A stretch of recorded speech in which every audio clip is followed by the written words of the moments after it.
Bonsoir à tous et bienvenue aux 20h de la télévision du Burkina. Voici les titres. Plus de 200 doses de vaccins contre la méningite dissimulées dans des bagages ont été saisis par la gendarmerie de Koualou. Les produits étaient destinés à un client établi à Ouagadougou et seraient de mauvaise qualité au regard des conditions de conservation. C'est parti pour la première phase de la campagne nationale de vaccination contre la poliomyélite. L'ambition du ministère de la Santé est d'immuniser plus de 7 millions d'enfants à travers le territoire national.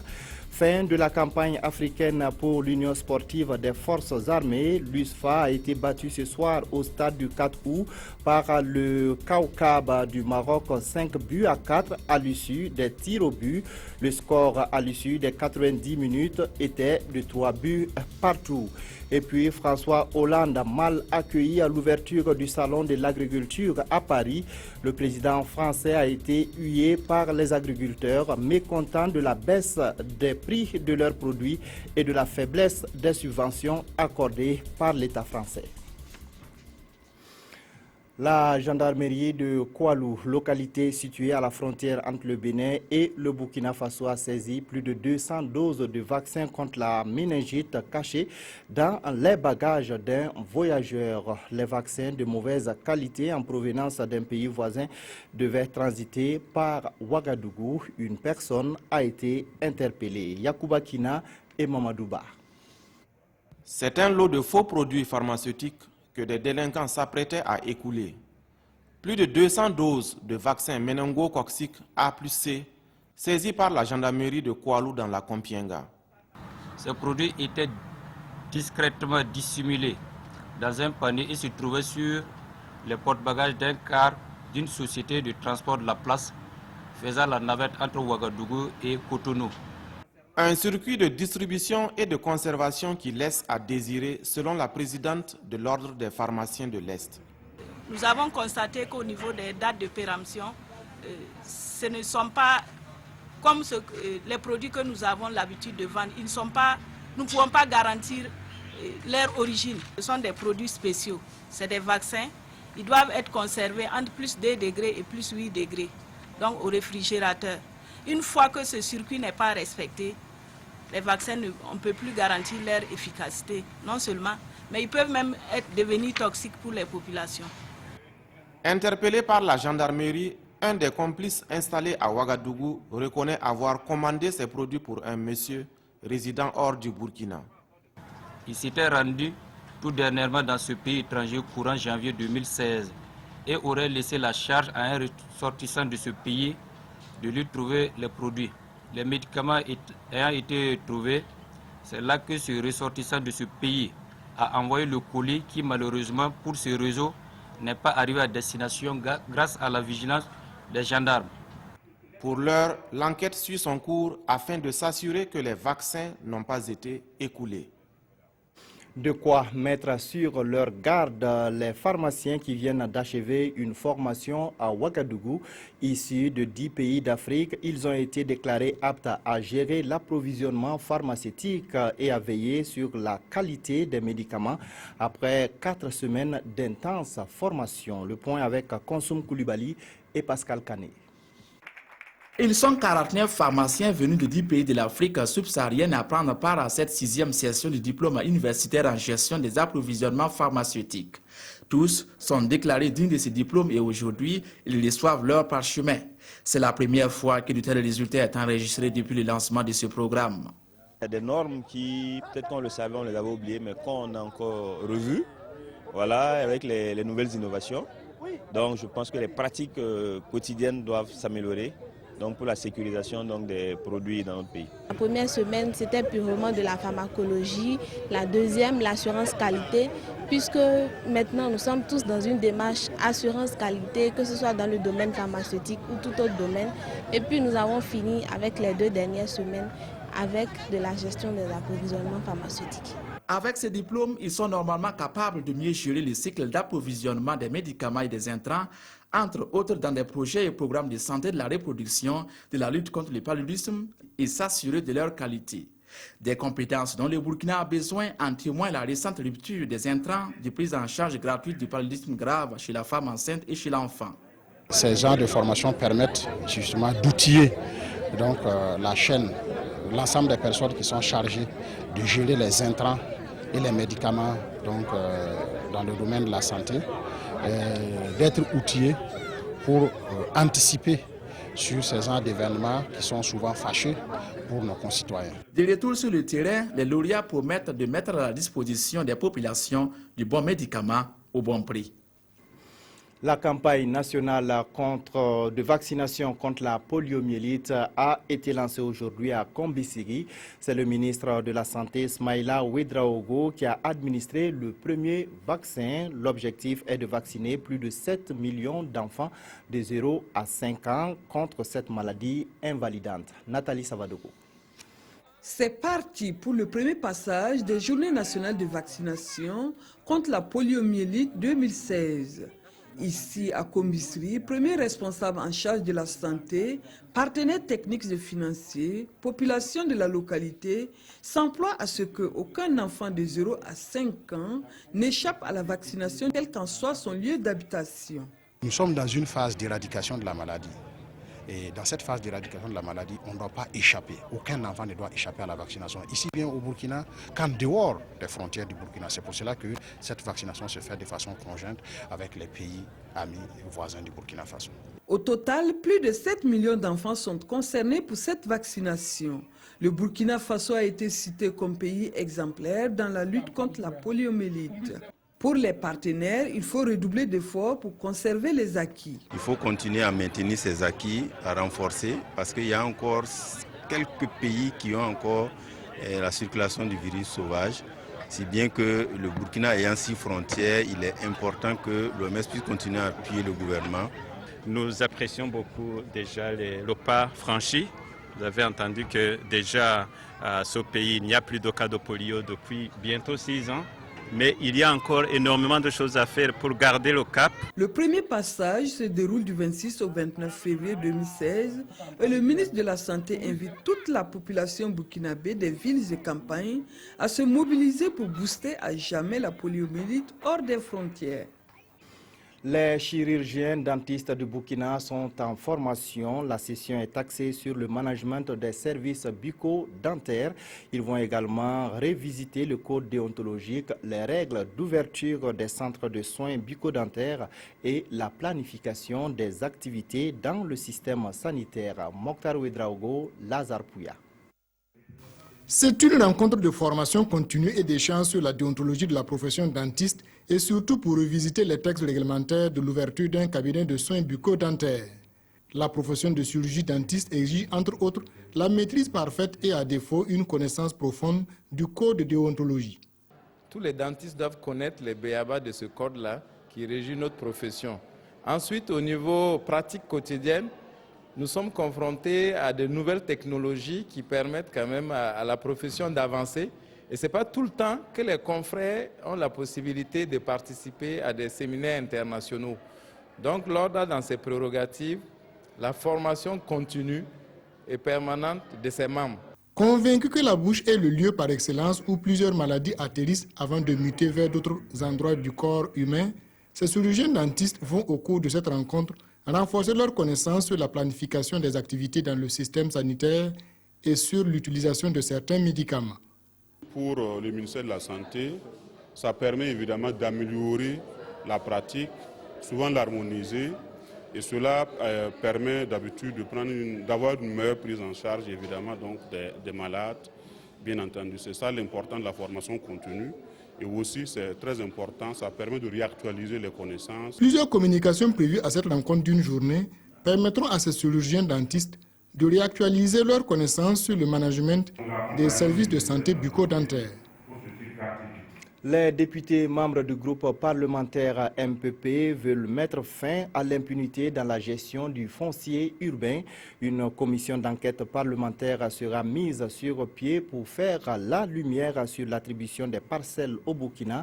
C'est l'une des principales conclusions des premières journées parlementaires du groupe qui se sont achevées hier à Koudougou. Le point avec Yacouba Gamene et Jérémy Sié Koulibaly. Fini le temps de l'opacité dans l'attribution des permis et titres miniers. Une commission d'enquête parlementaire sera mise en place pour faire la lumière sur le secteur minier au Burkina. Ainsi en ont décidé les députés du groupe MPP réunis ici à Koudougou pour leur journée parlementaire. Et ce n'est pas tout. Une autre commission parlementaire sera mise en place pour nettoyer les écuries d'aujas du foncier urbain. Des maires se sont transformés en vendeurs de parcelles ici et nous avons dit que trop c'est trop, il est temps d'arrêter l'exploitation de ce peuple-là. Donc nous avons dit de mettre en place une commission qui va réfléchir sur cette question et pourquoi ne pas aboutir à la mise en place d'une structure qui va s'occuper désormais du foncier. Toutes ces résolutions participent de l'opérationnalisation de la promesse de campagne du président Roch Kaboré, qui entend placer son quinquennat sous le signe de l'intégrité, foi des députés MPP. Volonté réelle de transparence ou suspicion de chasse aux sorcières, les élus de la majorité proclament leur bonne foi. Nous avons des camarades qui sont MPP, qui ont été des maires, donc s'ils ont plongé la main dedans, ils n'ont qu'à s'attendre à la justice, hein, c'est clair et net. C'est également cette position de tolérance zéro pour les auteurs de malversations foncières qui a été défendue par le ministre Simon Compaoré, communicateur d'un jour, au cours de ces journées parlementaires. Une rencontre à laquelle s'est invité le débat sur les groupes d'autodéfense, connu sous le vocable de Kolgweogo. En tant que législateur, ces groupes d'autodéfense n'ont pas, à notre avis, une base légale. Mais il faut aussi reconnaître que ces structures prêtent main forte aux forces de sécurité dans les recoins du pays. Donc il va falloir trouver la formule pour encadrer judicieusement ces forces d'autodéfense qui sont des supplétifs en fait de nos forces de sécurité aussi. Toute forme d'organisation qui viendra à se mettre en place doit être conforme à la loi et aux démarches que les forces de sécurité indiqueront. Nous n'allons pas créer des bandes armées dans ce pays sans foi ni loi. Là, nous ne l'accepterons pas. Ces journées se sont également soldées par une motion de soutien des députés au président du Faso ainsi qu'à son chef de gouvernement pour la mise en œuvre de son programme quinquennal. Les élus nationaux MPP ont aussi lancé un appel à la tenue d'élections municipales transparentes, apaisées et démocratiques. Les élus nationaux du groupe parlementaire Paix, Justice et Réconciliation nationale étaient également en conclave à Waïgouya à la faveur de leur première journée parlementaire. La sécurité, la justice et la réconciliation sont les sujets sur lesquels ils ont échangé avec les populations de la région du Nord. Le point avec Irénée Kaboré et Amidou Alain Savadoro.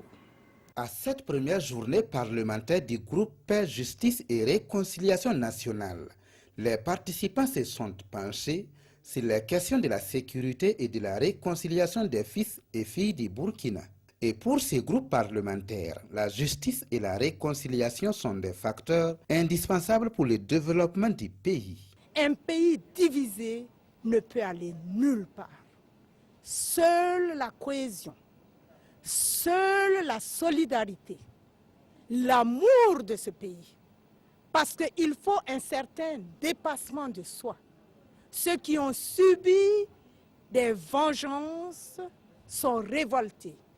Mais par amour pour ce pays, ils doivent savoir pardonner. Et par le thème réconciliation nationale et défis sécuritaires, ces parlementaires entendent œuvrer pour une armée plus dynamique et aussi pour la vérité et le pardon au pays des hommes s'intègrent. Quel genre de stratégie il faut apporter pour que nos forces armées reprennent du bon chemin? Au thème de la réconciliation nationale, il faut passer la justice. Et une fois la justice passée, il faut pouvoir pardonner. Cette session du groupe parlementaire Paix, Justice et Réconciliation nationale a connu la participation des représentants des autres groupes parlementaires. Les activités vont se poursuivre demain avec la lecture du rapport et les recommandations. L'Institut africain de management IAM a inauguré aujourd'hui son nouveau campus à Ouagadougou. Coût de réalisation du complexe à plus de 700 millions de francs CFA. L'ambition du promoteur est d'apporter sa pierre au développement de l'enseignement supérieur au Burkina Faso. Il est encouragé en cela par le président du Faso et le président de l'Assemblée nationale. L'inauguration du campus avec Souleymane Sanou et Jean-Emmanuel Ouedraogo. L'Institut africain de management se donne les moyens de ses ambitions. Le campus IAM ZAD qui ouvre ses portes aujourd'hui, c'est plus de 700 millions d'investissements. Résultat, un bâtiment de 2 niveaux extensible, 20 salles de cours, 12 bureaux et d'autres salles fonctionnelles. Pour l'Institut créé en 2007, ce nouveau campus était devenu une nécessité. Avec un effectif de plus de 1200 étudiants, de 16 nationalités différentes, l'IAM compte aujourd'hui 15 diplômes reconnus par le CAMES. Le succès ainsi enregistré par l'IAM nous oblige à toujours aller de l'avant, à faire reculer les lignes de l'ignorance, en nous inscrivant définitivement dans une vision prospective en phase avec l'actuel phénomène de la mondialisation. C'est dans ce cadre que s'inscrit le présent campus, IAM ZAD, dont l'objectif est d'offrir encore et encore plus d'espace, de commodité et de fonctionnalité à nos étudiants. Pour cette inauguration, les premiers responsables de l'IAM reçoivent le soutien et les encouragements du président du Faso. Dans le livre d'or, Roch-Marc Christian Kaboré salue la contribution de l'Institut à la formation d'un capital humain de qualité en phase avec les exigences du moment. Le parrain de la cérémonie est sur la même ligne. Comme les dragons du sud-est asiatique, si le Burkina Faso doit se développer, c'est en comptant d'abord et avant tout sur ses fils et filles pour bâtir un pays moderne. Et l'IAM, qu'on inaugure aujourd'hui, participe de cette dynamique de créer des hommes et des femmes de savoir à même de sortir nos populations de la pauvreté ambiante. Et pour accompagner le président du Faso dans la mise en œuvre du volet formation de la jeunesse de son programme, le président du conseil d'administration de l'IAM offre 100 bourses d'excellence par an au gouvernement pendant 5 ans, soit une valeur totale de 250 millions de francs CFA. Le secrétaire général de l'ONU, Ban Ki-moon, effectuera une visite officielle au Burkina Faso du 2 au 3 mars 2016. Objectif de cette visite, féliciter le Burkina Faso pour la réussite de la transition politique et pour l'organisation d'élections libres, transparentes et démocratiques. La gare routière de Boromo est en réfection. Les travaux accusent un grand retard. Le site qui accueille les véhicules et les passagers en transit en attendant la fin des travaux n'est pas adapté. Une situation qui crée des désagréments aux commerçants et aux transporteurs. Betty Bienaon, Karim Sissé. Depuis décembre 2015, la gare routière de Boromo a été délocalisée sur ce site. Une délocalisation due à des travaux de réfection de l'ancienne gare. Et ils sont nombreux ceux qui se plaignent des conditions dans lesquelles se trouve cette nouvelle gare routière. La grillade de Boromo, jadis prisée par les passagers, est de nos jours abandonnée. En tant que passager, je vois d'abord l'hygiène environnementale. Voilà, c'est-à-dire le dérangement des fumées, voilà, les odeurs nauséabondes, ça peut souvent causer des maladies. Voilà, tel que cardiovasculaire. Quand ce n'était pas délocalisé, je payais de la viande. Bon. Mais depuis que j'ai senti qu'il y a la poussière dans la nouvelle localité, franchement, quand j'arrive, c'est la seule boisson que je paie. La sucrerie que je paie et puis je continue. Ou bien je paie un œuf, je mange, je continue. Je ne mange plus de la grillade ici. Les restaurateurs qui, à leur corps défendant, se sont retrouvés sur ce site de fortune ne savent plus où donner de la tête. Franchement, les activités sont difficiles ici à cause de la poussière. Les cars refusent même de stationner sur ce nouveau site. Avant, je pouvais vendre 30 baguettes de pain par jour, mais maintenant, je n'arrive même pas à en écouler 10.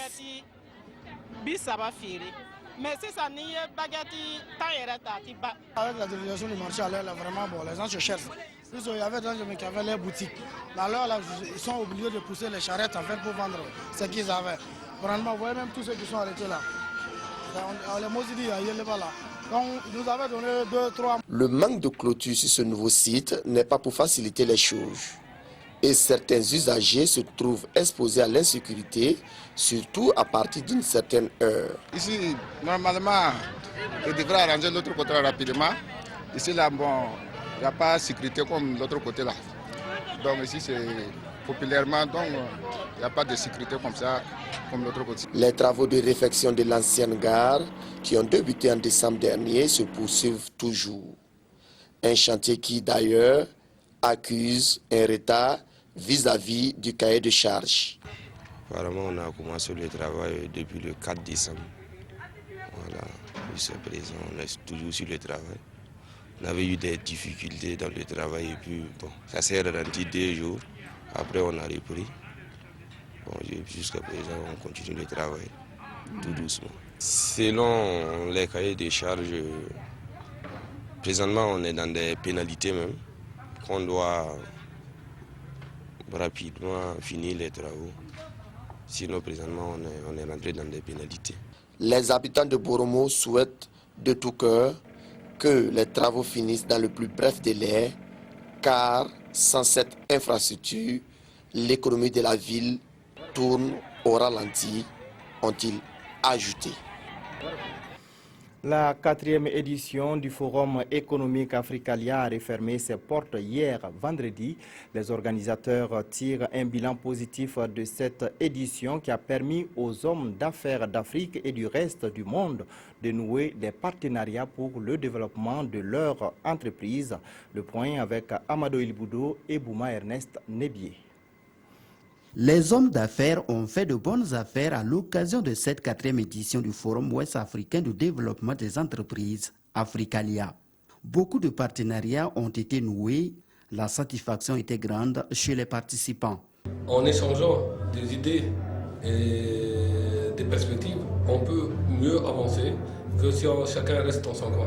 Cette année aussi, on a eu de bons contacts.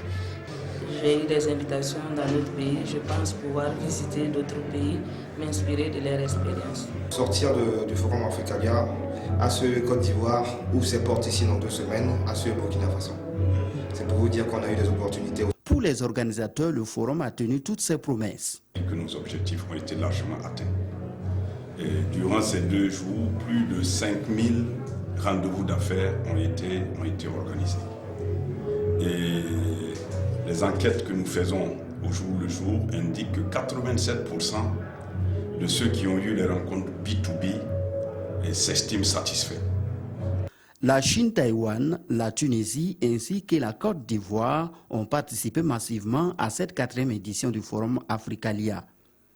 Des présents leur ont été octroyés à cet effet par les organisateurs au cours de la soirée. Et c'est dans cette ambiance que les hommes d'affaires se sont dit au revoir.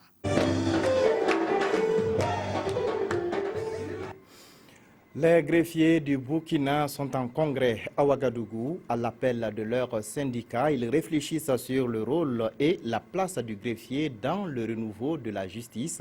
Les congressistes vont aussi analyser les luttes menées par leur syndicat et les acquis engrangés ces 10 dernières années. Roger Kam, Nyarkiteda. Le congrès se tient au moment où les projecteurs sont braqués sur la justice burkinabé. À ce rendez-vous, les congressistes décident alors de mener la réflexion sur le rôle et la place du greffier dans le renouveau de la justice. C'est un thème d'actualité et avec de nombreuses incompréhensions. À des moments, c'est des faits concrets avec une suite souvent qui ne plaît pas trop à la population. Et déjà, ce thème est une grande contribution déjà au renouveau de la justice. À cette rencontre, les participants venus de toutes les juridictions du pays vont également passer en revue les actions menées et les acquis engrangés entre 2014 et 2016. Nous avons tenu des assemblées générales nationales où tout le monde a été impliqué dans la vie du syndicat et dans la lutte pour l'amélioration des conditions de vie et de travail. Le syndicat des greffiers du Burkina a eu le soutien des autres syndicats de la justice à travers les secrétaires généraux. Ils ont tour à tour loué la tenue de ce congrès, un congrès qui va permettre de définir clairement le rôle et la place des greffiers dans le renouveau de la justice. Toute chose, selon les intervenants, va permettre à la justice d'être efficace et crédible. Le projet de renforcement des capacités des acteurs du système de protection des enfants a été lancé ce jeudi à Ouagadougou. Ce projet du Bureau international des droits des enfants vise la promotion et la protection des droits des tout-petits. Kadi Sanoko. Le projet de renforcement des capacités des acteurs du système de protection de l'enfant qui a été lancé au Burkina concerne les policiers, les gendarmes, le personnel de la justice et les travailleurs sociaux. Il a été initié par le Bureau international des droits des enfants, une ONG basée à Montréal, au Canada. Ce projet a pour objectif d'intégrer de manière permanente des modules portant sur les droits et la protection de l'enfant dans les formations initiales et spécialisées au profit des acteurs qui luttent pour la cause des enfants. Le Burkina Faso a toujours montré un leadership dans la région en ce qui a trait aux droits de l'enfant et au renforcement de ses capacités. Le projet vise à capitaliser sur ses acquis et d'aller un pas plus loin pour rendre les opportunités de formation structurantes durables et veiller à ce que tous les policiers, tous les gendarmes, tous les travailleurs sociaux et tout le personnel de la justice puissent avoir accès à un enseignement par compétence. Pour le ministre de la Femme, de la Solidarité nationale et de la Famille, ce projet revêt une grande importance. Prévu pour une durée de 5 ans, ce projet sera exécuté en collaboration avec plusieurs ministères, notamment celui de la Femme, de la Solidarité nationale et de la Famille, de la Justice et de l'administration territoriale. La première édition du Crack Tour, créateurs et acteurs culturels et touristiques, s'est tenue la nuit dernière au CIAO. Elle a permis de récompenser 19 personnes dans plusieurs catégories comme la musique, le cinéma, la restauration et l'art du spectacle. L'objectif des Crack Tours est de valoriser le travail abattu par les acteurs culturels et touristiques. Konsun Koulibaly et Abdul Rasmane Zongo. Une date tournante, un lieu rotatif, un même événement, une même destination, avec un objectif inchangé, l'émulation de l'immense monde de la culture. Voilà résumé ce 26 février, l'édition 1 de la Nuit des Crack Tours, créateurs, acteurs culturels et touristiques. Ainsi, les œuvres, produits et services de label ont eu l'aval des différents jurys dans diverses catégories. 19 personnes sont lauréates et relatent leurs sentiments. Si le film il est primé, ça me prouve qu'il faut aller davantage dans le travail. Ce trophée m'honore et en plus, j'ai une reconnaissance particulière aux différents réalisateurs et producteurs. Franchement, on ne s'attendait pas. C'est vraiment une grande surprise et je suis très émue. Soutenu par l'ambassade de France, mais également et surtout au plus haut niveau de l'exécutif burkinabé, cet événementiel mensuel est une initiative propre du ministère de tutelle. L'objectif poursuivi, c'est de faire en sorte qu'il y ait une saine émulation entre créateurs et acteurs culturels, artistiques et touristiques. C'est une tribune de découverte, c'est une tribune de valorisation des créations, c'est une tribune de promotion. La succession des gagnants est déjà ouverte pour la 2e édition en fin mars prochain. L'Union sportive des forces armées est éliminée de la Coupe CAF. L'USFA s'est incliné au tir au but ce soir à Ouagadougou par 5-4. Les garçons de Issa Balboné avaient pourtant réussi à remonter les 3 buts encaissés au match aller à Marrakech en dominant le Kaukab par 3-0. Les temps forts de la rencontre en images. Et c'est le capitaine face à Mohamed.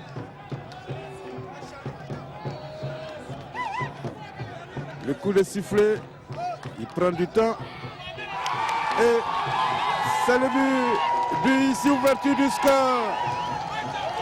Ouverture du score ici à la 53e minute.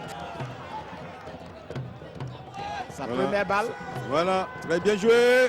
Non, Qu'est-ce qu'il a le fait? contrôle de trop. Deuxième but. Cyril Pas, si je ne me trompe. Cyril Pas. C'est pas. Oui. Très bien joué, le Burkinabé. Deuxième but. Le troisième but de l'histoire. Je crois que les prières de tous les Burkinabés vont faire rater Youssef Ayati. Et c'est le but. C'est fini. Terminé. Terminé ici. Le Kaka Marrakech qui se qualifie. 5 tirs. Et c'est demain, dimanche, que le Racing Club de Bobo Dioulasso reçoit le stade malien pour le match retour des préliminaires de la Ligue africaine des champions. Une rencontre difficile pour le champion en titre du Burkina Faso qui doit remonter 2 buts. Nos envoyés spéciaux à Bobo Dioulasso ont suivi le dernier entraînement des Tigres qui se disent prêts à relever le défi. Mathias Drabo, Kalfa Ouattara. C'est la dernière séance d'entraînement du Racing Club de Bobo Dioulasso avant le rendez-vous décisif contre le stade malien de Bamako. Il faut s'appliquer car la tâche s'annonce difficile, mais pas impossible. Et la séance a consisté à beaucoup plus de détails tactiques, voilà, où le match va se jouer sur des détails, comme on l'a dit. Donc il faut que nous soyons très précis sur ces détails-là pour avoir la victoire finale le dimanche soir. Gagner par 2 buts d'écart, c'est l'objectif des Tigres et les acteurs en sont bien conscients. On a travaillé sur ce plan pour se créer des occasions, contrairement à Bamako où nous étions allés pour faire un bon résultat et pouvoir finaliser à Bobo. Nous sommes obligés d'attaquer et d'attaquer avec beaucoup d'intelligence et ne pas se découvrir en attaquant. Parce que c'est ça aussi, c'est ce que nous sommes en train de faire. Et je pense que ça commence à être compris et nous espérons que ça va être en place le dimanche. Et nous leur avons parlé, nous leur avons fait comprendre que c'est ça aussi le football. Il y a des jours où on est en disgrâce et il y a des jours où on est en grâce. Et nous espérons que ce jour sera notre bon jour. Pour l'instant, la sérénité règne au sein du groupe. Et ce dimanche, il faudra composer avec une pelouse du stade Sangoulé Lamizana qui laisse à désirer et qui contraste avec l'image de cet homme d'État. Les agriculteurs français n'ont pas fait de cadeau au président François Hollande. Il a été accueilli ce matin par des huées au Salon de l'agriculture à Paris. Le secteur agricole français traverse une période difficile marquée par la chute des prix. Les agriculteurs qui n'arrivent plus à tirer leur marron du feu avaient manifesté plusieurs fois pour demander le soutien de l'État. C'est sous les huées que le président François Hollande a été accueilli ce matin au Salon de l'agriculture à Paris. Une visite qui intervient dans un contexte de crise profonde du secteur due à la baisse des prix. De nombreux agriculteurs n'arrivent plus à vivre de leur métier. Ils ont tenu à le rappeler au président français. Ça fait 1 an qu'on lui parle, qu'il ne nous écoute plus. On est tous après crever sur nos élevages. Vous avez vu le nombre de jeunes aujourd'hui qui sont en train de crever? On va tous mourir dans leur palace. Qui c'est qui vous nourrit tous? Qui c'est qui me nourrit? Qui c'est? Demain, il n'y aura plus personne. Plus personne. En 20 ans, le nombre d'exploitations agricoles en France a été divisé par 2. Aujourd'hui, quelques 40 000 exploitations sont en situation d'extrême urgence. Putain, tu nous bouffes! Pourri!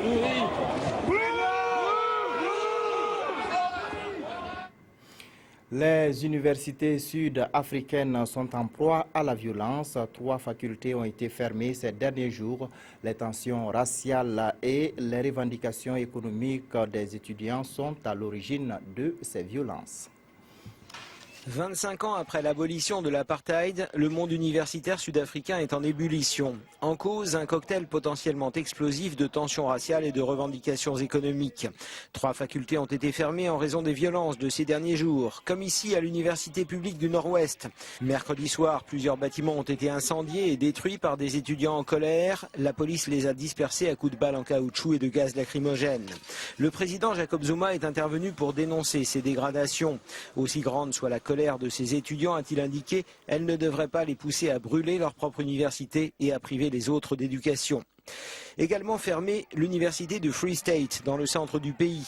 Lundi, lors d'un match de rugby sur le campus, des étudiants noirs venus défendre la cause d'employés de la fac ont été poursuivis, pourchassés par des spectateurs blancs. Des scènes rappelant le côté sombre de l'histoire du pays. Le débat sur les Kolgoego et la récente visite du Premier ministre français au Burkina Faso sont les sujets abordés dans les colonnes des hebdomadaires. La revue des hebdos, c'est avec Sibidi Issa Lankwande. Le journal du jeudi revient sur la visite en fin de semaine dernière du Premier ministre français à Ouagadougou. Une visite que le journal satirique qualifie d'ordinaire mais aux enjeux multiples, même si l'Hexagone avait déjà témoigné au Burkina son soutien et sa compassion lors des attaques terroristes du 15 janvier. Cette présence de Manuel Valls se traduit bien le bon état d'esprit du gouvernement français. Mais au-delà de tout, Gigi croit savoir qu'un des enjeux majeurs de cette visite demeure la situation sécuritaire dans la bande sahélo-saharienne, Ouagadougou étant stratégique pour la coopération militaire française. Et dans ce contexte d'expansion du terrorisme, la France ne peut se permettre le retrait de ses troupes du sol burkinabé si elle souhaite pouvoir se déployer rapidement sur le théâtre d'opération dans les pays de la sous-région, pointe Gigi. Cela même si des voix se sont élevées dernièrement pour demander le départ des troupes étrangères. Des prises de position qui inquiètent Paris, poursuit le journal satirique. Alors Valls a voulu se rassurer et s'entendre dire de la bouche des responsables de nos États que l'armée française ne sera pas renvoyée. Et finalement, le militaire a pris le pas sur l'économique et le social, quoique un accord de 9 millions d'euros ait été signé pour soutenir le secteur éducatif burkinabé. Et l'on reparle des Kolgoego avec cette question du dromadaire. Ces groupes d'autodéfense sont-ils un mal nécessaire? Dans le Ganzourgou, à Sapuy, dans le Ziro ou dans d'autres contrées, les actions des Kolgoego ont permis de lutter contre l'insécurité et autres braquages, affirme le journal. Le hic se trouve dans les méthodes utilisées par ces groupes pour parvenir à ces résultats. Dans le débat pour ou contre les Kolgoego, certaines personnes ne s'aligneront que pour leur maintien.